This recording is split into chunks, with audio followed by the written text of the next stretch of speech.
What it do? Bedtime crew. Hey man, listen, today I am here to talk about what everybody has been asking me to drop a video about, which is the current state of the UFC Featherweight division. And on the screen right now, I have a fight that apparently is going to be made, which is Pico coming over from Bellator, coming over from the PFL, fighting Movsar Evloev, the current #1 ranked contender. Without a doubt, this guy is the most deserving contender in the division of a title shot. It's not even fucking close, dude. There is literally not a single other name in this weight class that deserves a title shot, even remotely, as much as Movsar Evloev does. And you guys know that this is a serious problem and something that I need to drop a rant video about, as well as matchmake the rest of the division to restore some normalcy, to get rid of this fucking lunacy that the UFC is trying to do, because this fight has united the fan base like nothing else I've ever seen before. I am seeing people who hate Dagestanis with a fucking passion. I've seen people who would literally press the red button and drop a nuke on Dagestan if they could, come out and say Movsar Evloev is getting robbed of his title shot that he rightfully earned by beating Aljamain Sterling, Diego Lopez, right? All these other guys, and Arnold Allen, right? Clearly is the #1 contender. Pico is on a 3-fight winning streak, and people, I don't know, man, dude, Pico, dude, nobody wants to see Evloev get a title shot. Most people are actually being very reasonable about this and saying the truth, which is that Evloev deserves a title shot and he's getting robbed. And the thing that pisses me off so much about this fight is not Pico coming over against a top ranked contender. I don't care about that. I'm not acting like Evloev is some exciting fight. He's actually not even that bad. People make him out to be this boring fucking decision merchant. If you watch a Evloev fight, it is very entertaining. Like the way that this guy loses the first round of every single fight and then locks in round 2 and 3 and clutches up by split decision. This guy is entertaining to watch. He's not a flashy fighter. He's not a finisher, but he is the #1 contender. And I don't know whether it's TKO. Listen, I don't know whether the kid Dana's on drugs or what, but the fact that this is being put together and apparently they're talking about Yair versus Volk too. I'm trying to enjoy my fucking weekend and I'm thinking about the possibility of Yair Rodriguez, who's built like a fucking tech support scammer, who literally has 1 win in the last 3 fucking years. Where is this fucking guy? Where is Yair Rodriguez? Fuck this. Where is this fucking guy? Fuck this. I don't give a fuck, dude. Yair Rodriguez, look at his face pissing me off, dude. You lost to Brian Ortega. You lost to fucking Volkanovski already. You got dominated in that fight. You lost to Max Holloway. You had a close fight with Jeremy Stevens. You got finished by fucking bantamweight Frankie Edgar. This bum does not deserve to be anywhere near a fucking title shot. And the fact that people are genuinely talking about this guy who got melted by Volk, who literally got deported. Maybe Joe Pipple was right all along, dude. Because if this guy, this fucking crybaby, or a merchant with 1 win in the last 3 fucking years, who got melted by Brian Ortega, that you all swear sucks. Every single hardcore MMA fan. Dude, Brian Ortega fucking sucks, dude. Yair lost to him 2 fights ago. And he just beat Pipple, dude. Seriously, man. This guy's getting a title shot because he's Mexican. This is a fucking disgrace. The division is completely fucking ruined if Yair gets a title shot. I know that there's gonna be some fake hardcore in the fucking comments being like, dude, why are you complaining, man? You guys just complain about everything, dude. It's a good fight. No, it's not! This guy's a bum! He doesn't deserve a title shot! This is a sport! This is the WWE, you dumb fucks! Anyone defending this, anyone that you know defending this, spinning elbow them out cold, bro, please. If you're defending this, you're genuinely brain dead. You're a fucking NPC, you're a bot. You're a 55 overall with no badges. You have 0 mental capacity whatsoever. You should not be allowed internet access. Go ahead and get your toaster. Plug it in for me. Put it in the bathroom. Just turn on the water. Make sure it's nice and toasty. Get in the bathtub with the toaster, dude. If you think Yair Rodriguez deserves a fucking title shot, that was a joke, by the way. If Yair Rodriguez deserves a title shot, genuinely, fuck you. Genuinely, it's personal with me and you if you think this is a good idea.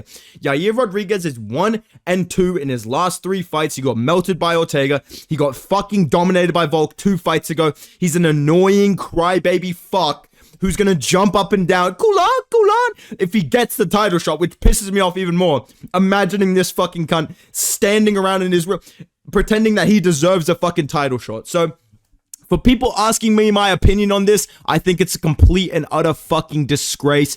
I think that Evloev should not be fighting Aaron Pico in Abu Dhabi. You can say what you want about this guy. He is clearly, without a doubt, the number one contender. Volk wants to fight him. Evloev is just saying, whatever, I'll fight whoever. I'm clearly the best in this division, which is fucking badass. But in this case, I wish he turned this down. And the worst part is, if he turned this down, UFC would literally be like, what's the question? Listen, the kid doesn't want to fight. We tried to give this kid a fight. He said no. This kid's turning down fight. If you don't want to fight, you don't have to fight. We'll give the title shot to someone else. I know that it's lose-lose for Evloev in this situation. He has no bargaining power. He has no name value. But if you are a fan of the sport, you know whether you hate him, whether you love him. If you love Evloev, I need to find out your IP address, send some police to your fucking location. But you can all agree that Movsar Evloev is being robbed of a title shot if this is happening. So that is my thought on that situation, and I want to just make myself feel a little bit better before I fucking break something, thinking about the actual timeline we're in, where Evloev versus Pico does get made, and Yair versus Volk 2 does get made, because if that happens, and those fights are official, you will be getting another 40-minute video. There may be slurs in the video, dude. I'm gonna be fucking pissed. Because not only am I a Volk fan, not only am I a UFC fan, I'm just a logical-brained human. And I love matchmaking. And this is terrible fucking matchmaking that makes no sense. So let me show you what the UFC should be doing with this featherweight division. From top to bottom, every single big name. This is what it should be looking like. First things first, title picture, Volk versus Evloev. Why is this even a fucking discussion? In what other weight class is this genuinely a fucking discussion? Imagine, God, dude, they would really do this shit though. Knowing Dana White, he literally would book Arman Sarukian versus Pitbull or some shit if he was in his prime at lightweight. Like, they genuinely would bring over Chandler and just make him fight like Arman right now if they could. But I would like to think that if you look at any other weight class, you know, the number one guy would get a title shot when it makes sense, and it makes perfect fucking sense to do this.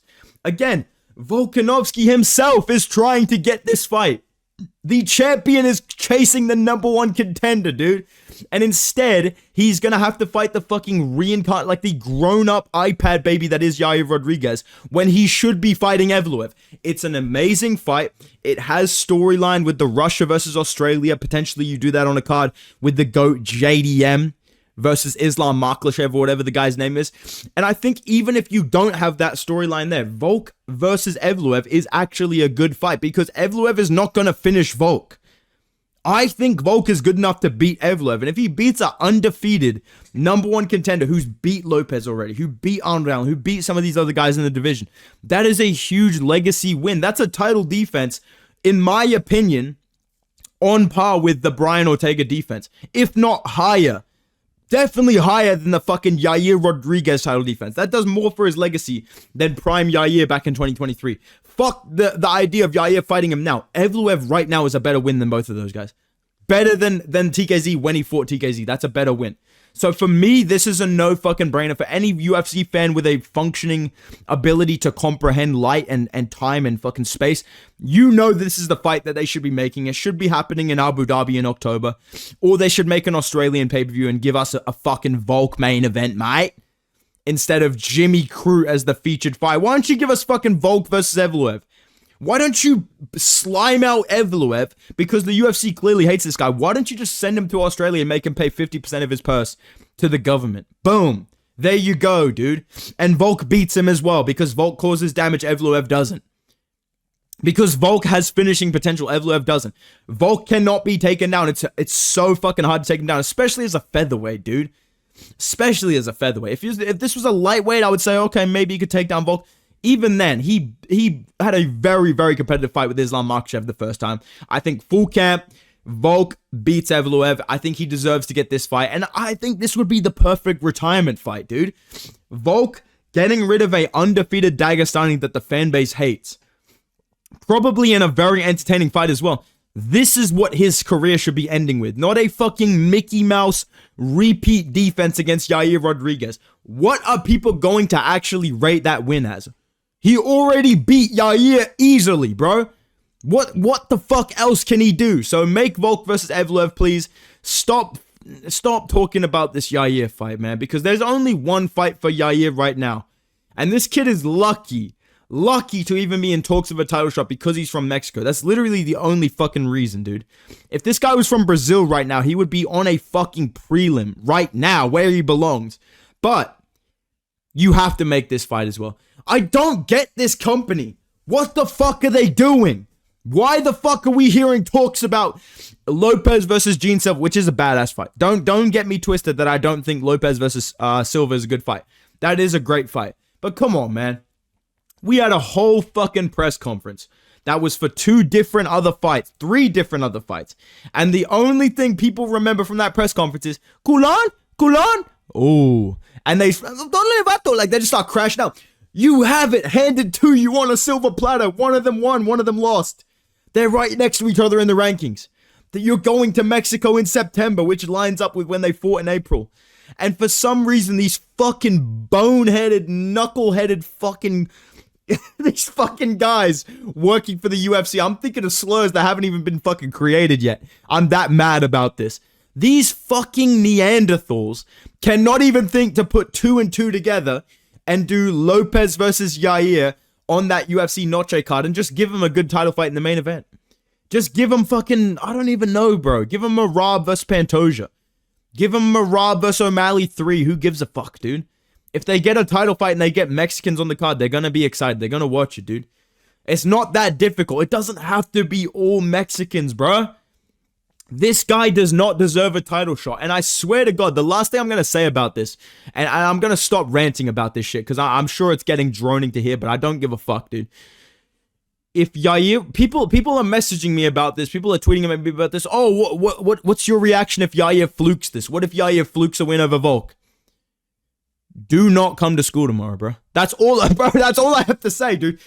First and foremost, he's not going to, because Yair is not good. He's not beating Volk. Okay, I know I'm the Yair by sub guy, but in 2025, Yair Rodriguez, he's not beating Volkanovski. He's not doing it. It's not happening. Oh my God. And I feel fucking angry even having to discuss this, because it shouldn't even be possible for him to fluke Volk. She shouldn't even be in the same cage as Volk unless they're taking a picture together. Okay, dude? But the fact that people are talking about this fight, the fact that UFC is considering it, he's not fluking Volk. He will get finished again because he's not good. He has no heart. He has no cardio. He's improved a little bit because he took 2 fucking years off after getting finished by Brian Ortega after he rolled his ankle and he looked like a fucking roll of jelly. He looked like literally a fucking like piece of bread that got hit with some water. And he smoked fucking Yair Rodriguez inside 2 rounds in his worst performance. And this guy's getting a title shot. Fuck you. It should be Lopez versus Yair. And he doesn't even win this. He doesn't even beat Lopez. So I don't know why the fuck this is getting put together. Because this guy literally, Yair Rodriguez, I shit you not. You could put this guy in there with fucking Diego Lopez. You could put him in there with Gene Silva. You could put him in there with fucking Aljamain Sterling. You could put him in there with Movsar Evloev. I guarantee you all of them beat him, dude. Fuck this. Make this fight instead. Add it to UFC Noche. Or else there's going to be hell to pay, dude. There will be baby oil involved, bro. I'm not playing, dude. I'm gonna lose my freaking marbles if they make this fight, dude. And when a white guy loses his marbles, watch out, dude. All right? Now that that's been taken care of, now that we've discussed the real elephant in the room that I know you guys wanted to hear me talk about, I was trying to enjoy my weekend, and I did leave the video for like a day or two because I wanted to see if the UFC would say anything about it. Right? I wanted to see if the UFC would be like, listen, that's not true. What's the question? We're doing Yair versus Volk. We're not doing that fight. That's a dumb fight. I was waiting to see if maybe somebody would kind of squash the rumor. Seems like it may actually be happening. So now I feel like I'm vindicated to drop this rant video. Let's move on. Let's talk about the rest of the division, though, because there is a couple of big names that are 1 or 2 fights away from a title shot. Some people that I think, their next fight is kind of up in the air and you want to see something good from them. I think that Gene Silva is the next most important name in this division. Once you've dealt with Yair versus Lopez and Volk versus Evloev, I think that the next guy up should be Gene Silva. That should be the agenda if I'm the UFC scriptwriters. I would do Arnold Allen versus Gene Silva, bro. I feel like that's a sick fight. You could do that as like a main event to a fight night. You could do that on a pay-per-view, maybe the Tom Aspinall pay-per-view whenever he comes back. If he's not fighting Jones, like, you're going to have to stack the shit out of that. I saw Lucas Tracy did a good video about that. I agree. I think that if Tom Aspinall's not fighting John Jones, which it seems like that's not going to happen, I think Jones versus Gane, Aspinall versus Gane, don't give Jones any fucking ideas. The guy might come back and fight Gane instead. Aspinall versus Gane, you're going to need to stack that. And I think Yair, what's this guy's name? Gene Silva versus Arnold Allen as like a featured fight, maybe opener of the card. That's a badass fight. It makes sense for the division. The winner of this is literally one fight away from a title shot as well. Or on a short notice kind of replacement type title shot visa. That's the type of deal I would get from this. So I think that, you look at this Autism WrestleMania matchup. These guys are going chrome for chrome in there, dude. Arnold Allen and Gene Silva in the pocket swinging. Gene Silva on the press conference fucking barking. Arnold Allen up there. Yeah, he's a bit odd, yeah, a bit strange, but, yeah, mate, no, yeah, yeah, that's the fight I want to see. I know that they're talking about Gene Silva versus Diego Lopez. That is a great fight. I do think that's really cool, and I know that Arnold Allen is dealing with a bit of an injury, so if he can't make this fight happen soon, I'm totally cool with, Gene Silva versus Brian Ortega, God rest my brother's soul. Gene Silva versus like fucking Josh Emmett, I would accept.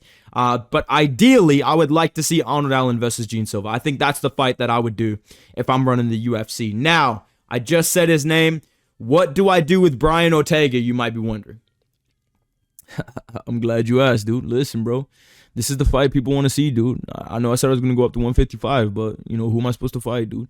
I know that Brian Ortega was talking about going up to 155, and, listen, I would be accepting of my boy fighting, Mateus Gamrot. I'd like to see Ortega maybe versus Benoit Saint-Denis. I think he could win that. But when you look at that 155 division, who the fuck is he supposed to fight, bro? The division already has two new people in it from featherweight. You've got Max now. You've got Ilya now. The whole reason that they were talking about sending him... And by the way, I love that the UFC literally just forced Ortega to move up. What's the question? The kid doesn't want to get on the treadmill. We're going to send this fucking blob up to middleweight. You know what I mean? Like, they literally said, we don't want to see you fight any of these top guys. We want to see you at 155. But now at 155, they have Ilya and Max, who both obviously destroy Brian Ortega. So I feel like just stay at 145 and take some fun fights. Like, fight Pipple, fight Aljamain Sterling next. I think that makes sense with where they are in their careers, ranking-wise. Two big names. I think this is a friendlier matchup for Ortega and Aljo, honestly, because, they're not going to get pieced up or really, hit really hard. It's going to be more of a grappling, scrambling type of matchup, and I think that would be pretty entertaining for the fans. I know a lot of people out there actually really enjoyed Aljo versus Evloev. I'm glad you did, because I did as well, and I think this would be a pretty decent sequel to that. I think it'd be a little bit more jiu-jitsu, a little bit less wrestling, but yeah, I think Ortega versus Aljo is an entertaining fight. I think it's two big names at 145. They're both kind of on the unk side of things, like they're both on the older side. And I think the winner of this can move on to something fun like Arnold Allen or, Yair Rodriguez or, Diego Lopez. And I think the loser is getting fed to like fucking David Oama or Yusuf Zalal or some boring fucker like that, right? But until then, Ortega versus Aljo, that's what I would do with these two, all right? Now, to address the other elephant in the room, which is, bedtime, but what about Aaron Pico, dude? What about Aaron Pico, dude? He's pound for pound best featherweight in the world, dude. I already know there's some fucking people out there that genuine with like a curly mustache and like glasses, and it's just Luke Thomas, basically, that genuinely think Pico is like the best featherweight in the world somehow, or some shit like that. But what do I do with Aaron Pico if he's not fighting Evloev? Shocker. Maybe the UFC shouldn't give this guy a number one contender fight straight away against the clear number one contender that the champion wants to fight.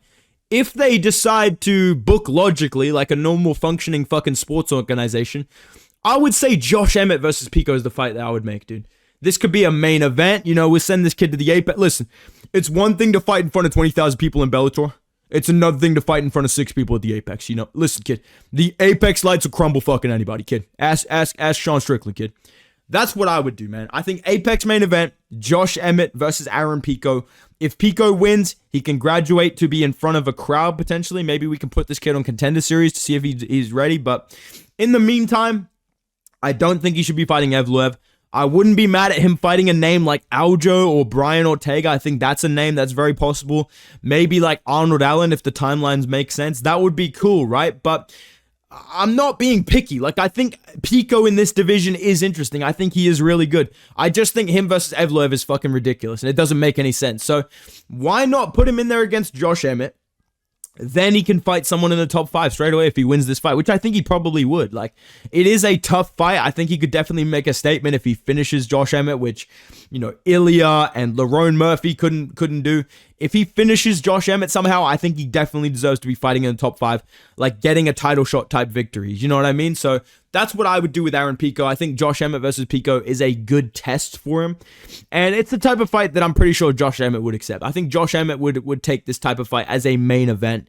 You know, try and fraud check this guy a little bit. It's possible he wins, but I think I would lean Aaron Pico if they made this matchup. That's what I would do though, okay? Couple fighters left to talk about. We're kind of in the bottom of the division. I think the last big name to really talk about in this division is Patricio Pitbull, because I'm not afraid to admit it, man. I got the pick wrong. You know, I almost swept UFC 314, but I relied on that Bellator plot armor. I thought he was going to beat Yair Rodriguez, but now Pitbull's in a weird spot because the guy's nearly fucking 40 years old. He's not ranked in the UFC. He's coming off a loss, but he's a big name, so you can't just put him in there with like Darren Elkins or something like that. I think a pretty logical fight for Pipple would be against Dan Ige. I think this is kind of like a mirror matchup, like Dan Ige, if he was good, versus Dan Ige in the UFC, right? So I think these two would be pretty entertaining against each other. That's number one. They're two short, stocky, kind of powerful punches. Very decent grappling and wrestling as well. I think Pitbull is probably a better grappler. Dan Ige is probably a more technically sound boxer. They're probably pretty similar in their power levels. I don't know why I said that, like they're fucking Dragon Ball Z characters or whatever, but you know what I mean, dude. Their power is pretty similar. I think this would be a very entertaining fight on like the prelims of a pay-per-view. That's where I would put this. Maybe as like, I don't know. I don't want to disrespect Pitbull and put this guy as like co-main in the Apex or some shit, right? But you're fighting Dan Ige, dude. We can't put you in a main event against fucking Dan Ige. So it is kind of tricky. Maybe you put them on the featured fight of a really bad pay-per-view. But even then, that doesn't make any sense to me. So I would maybe open up a pay-per-view, or I'd put these guys on the prelims of a good pay-per-view. And I think that Dan Ige versus Pitbull, it makes sense. Both of these guys are kind of older in the division. Similar fighting styles, probably going to be a little bit more entertaining than the Yair fight where bro just froze up and did nothing for 10 minutes and then got dropped. And I think that ranking-wise, it still makes sense. Like, Pitbull clearly is a top 15 level featherweight. He had some decent moments against Yair. Obviously, he was a champion outside of the UFC. Dan Ige, he's a fucking gatekeeper, dude. He genuinely is the test of, like, if you can beat Dan Ige, you are going to be ranked in the top 10 for a long time, right? If you can't beat Dan Ige, you're outside the division forever, right? So that's what I would do with Pipple. I think him versus Dan Ige is an entertaining fight. They've talked about fighting each other as well, so I know that it's very possible to make that fight, okay? Next guy to talk about is David Oama, aka David Onama. He's coming off a win against Giga Chikadze. That's right, he beat Giga Chikadze. Pretty boring performance. I know a lot of people called it a robbery. I didn't think it was a robbery. I just thought it was boring. He's got decent power. He's got good wrestling. And he's kind of inconsistent. So I'm not going to put him up the division straight away. I'm not going to shoot him up there against Josh Emmett or somebody like that. I think he should be fighting someone that is experienced in the UFC, that is a decently big name at featherweight in that ranked kind of area. But I think David Onama versus Duho Choy is like fight of the year candidate right now, bruh. Come on, man. Listen, walk with me on this, dude. David Onama, Duho Choy. Who fucking wins this? I don't know. These guys both have crazy power. They're both very inconsistent. They can beat top-level guys and then lose to random unranked guys on any given day. They have improved a lot since their younger days in the UFC. And I think that the winner of this can move on to fight a big name like a, Dan Ige, like a Pitbull, someone coming out of that top 10 like Arnold Allen or something like that. You know what I mean? That's what I think of with these guys. I think that David Onama, Duho Choy, super entertaining fight. This belongs on like the featured fight of a fight night card in front of a crowd. I think this would be a sick fucking fight. I really do think this could be like a back and forth, like they knock each other down every round, and people in a couple of years talking about this fight as like an underrated fight of the year candidate. That's what I envision for this matchup. Maybe it turns out to be really boring because they've like evolved and now they're not chinny anymore, but if the UFC gods are good, this would be a fight of the year candidate, and I think it makes a lot of sense ranking-wise. Choi beat Nate Landwehr when he's on a good run. Nate Landwehr beat David Oama. He can kind of claim that victory. I think this is the fight they should do with David Oama. And, dude, if he can't have an entertaining fight with Choi, then this guy's fucking turned into... I don't even know, dude. Turned into fucking Corey Sandhagen on us, you know? I think him versus Choy, I have faith that he could be entertaining. I'm gonna believe in David Oama. I'm gonna say he could be entertaining if he fights Choi, all right? Now... listen up, brother. What am I going to do with Bryce Mitchell? All right, now. I think Bryce Mitchell should fight Chepe Marisol, bro. Chepe Marisol is a very, very underrated featherweight. This blockhead is on a very good win streak. Arguably should be ranked right now in the top 15 just based on activity, just based on the names that he's beaten. Bryce Mitchell, he's got a lot of name value. He's no longer ranked, but he's always 1 or 2 wins away from the rankings. And I feel like Chepe Marisol's in the same boat. He deserves a big fight, and I think this is the type of fight that you would take. Even though Bryce Mitchell's not ranked, he's a big name. Like, he's one of the biggest names in this division that people know. It's going to be on a pay-per-view. It's going to be on the co-main event or featured fight of a fight night. Like, it's not going to be a prelim fight if you're fighting Bryce Mitchell. People will be tuning in to watch it. And I think that this is winnable for both of these guys. Like, Chepe Marisol is really good, but he does have a couple of split decisions. You know, the guy fluked a win over my GOAT, Jack Jenkins, and is what it is. Bryce Mitchell, very talented grappler. Pretty underrated right now because of how bad he looked against Gene Silva. I think this is a very close matchup, and I think this is a good test for where Bryce Mitchell is as well, because Chepe Marisol, do I think this guy's going to be champion? No, I don't. I don't think he's like a top 10, top 5 level guy, but I think he's like a top 15 kind of marauder that can get into that top 13, top 12, you know what I mean? I think if Bryce Mitchell can beat him, that means he's not that washed. You know, maybe Gene Silva really is that good. And I think it's a good fight. Like, I think the scrambles in this matchup would be good. I think there'd be a pretty high pace in this one because of the way that Marisol fights and the way that he trains at elevation. I like this fight. I think Bryce versus Chepe is a good fight. I would also not be mad at Bryce Mitchell versus Cub Swanson if he's not retired. I think Cub versus Bryce is a big name fight you can make in the featherweight division. I think that'd be really entertaining, but that's just me, okay, dude? Now, I know what you're thinking, bro.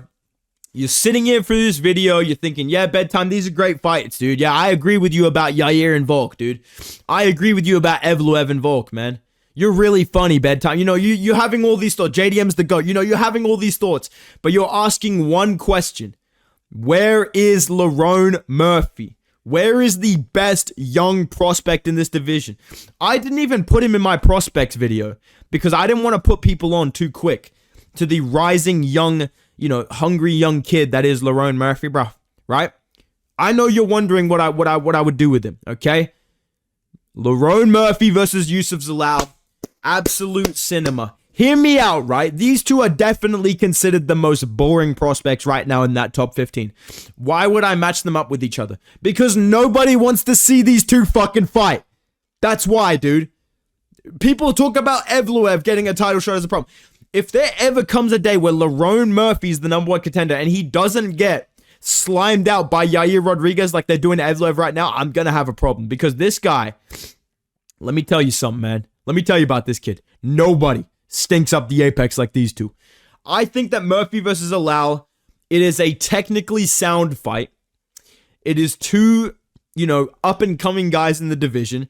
But nobody wants to see these fucking guys fight. I'm sorry, I'm not going to reward these guys with big names, dude. You have a boring competitive fight with Josh Emmett. You know, you have a boring competitive fight with fucking Calvin Kattar. That doesn't impress me, dude. You don't get to fight a fucking Arnold Allen. You don't get to fight Brian Ortega. You don't get to fight Yair Rodriguez. You can fight each other. If you make it entertaining, maybe you get one of those names. Until then, you're going to just be fighting hard fights in the division until you are undeniable like Movsar Evloev. If you're a boring fucker in this weight class, I don't think you should be fast-tracked to the belt. But I also don't think you should be skipped over for Yair Rodriguez, who literally does not deserve to be in the top 5, let alone fighting for a title shot. But that's just me, dude. These are what I think the UFC should be doing with the featherweight division. These are my thoughts on the entire Lopez, Volk, Yair, Evloev drama. That's my personal opinions on it. I think it's absolutely fucking ridiculous. I think that if the UFC goes through with it, it's a sign of like complete and utter fucking decay. I don't know what is going on behind the scenes that all these bullshit like fights and everything are happening. Like Aspinall and Jones is not happening now, and they're talking about this. I don't know what is going on, but if this shit is true, it's genuinely a sign of the decline of the UFC and decline of like Dana White's mental health. But let me know what you guys think down below. Do you agree with Yair getting a title shot? If you do, I will be banning you from my channel. I'm not actually asking for your opinion. I'm asking for you guys to make fun of Yair in the comments down below and agree with me on this tape, because there is no other opinion that you can have. You cannot defend this shit. So let me know your thoughts in the comments down below. If you enjoyed the video, drop a like, subscribe to the channel for more matchmaking, more ranting, more predictions, all that stuff. Go follow me on Instagram and Twitter at Bedtime MMA, and I will see you guys in the next video, man. Goodbye.